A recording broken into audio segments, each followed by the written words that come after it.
Today on 7th Circle Gaming, we're going to be analyzing the game Soul Hackers 2, and we'll get started with the full disclosure as we always do here. And you're perfectly welcome to pause the video now and read through all of these at your leisure, or if you prefer not to, skip it and we'll jump right into the screenshots.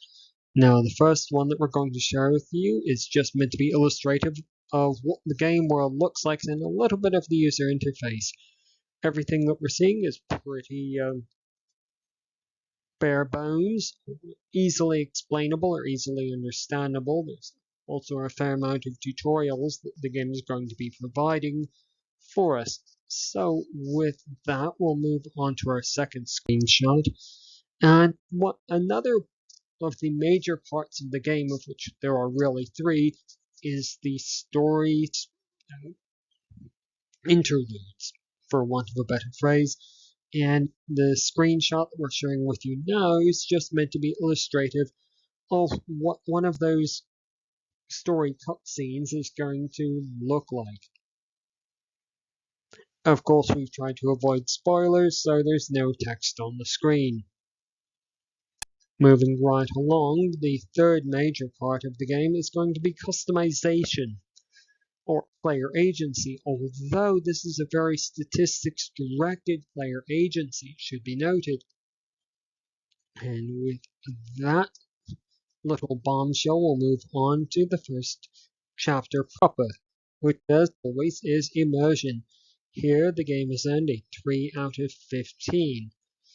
And the game is going to be attempting to use presentation to get players immersed into the game world. It's obviously told through a third-person perspective with a very artistically rendered world, which is only vaguely relatable with a fair amount of graphical effects, let's say, in some action cutscenes. The game is also going to be attempting to use statistics focus, as we mentioned earlier. And the game does have some customization and combat available. However, from what we found during our experience with the game is that both of these areas seem to be mostly focused on the optimization of statistics rather than any actual immersive engagement. Thirdly, the game is going to be attempting to use story to get players invested into the game world. Well, in this sense, the game attempts to use the events as present the events as part of a larger plot. Moving right along, we'll discuss a little bit about difficulty. Here the game has earned a 6 out of 15. The game does work reasonably well with a gamepad or keyboard and mouse, so that is a positive point for it. The game does only provide basic options for difficulty. However, the key commands are uncomplicated, with very little odd combinations to remember, whether it be on a gamepad or with the keyboard and mouse. For that reason, the game has earned a 6 out of 15. Really nothing bad and really nothing positive to say on this point.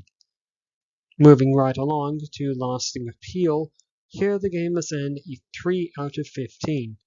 While it does have some DLC available, if the player is not fundamentally interested in the core gameplay loop of the game, purchasing DLC is unlikely to change the player's opinion of the game.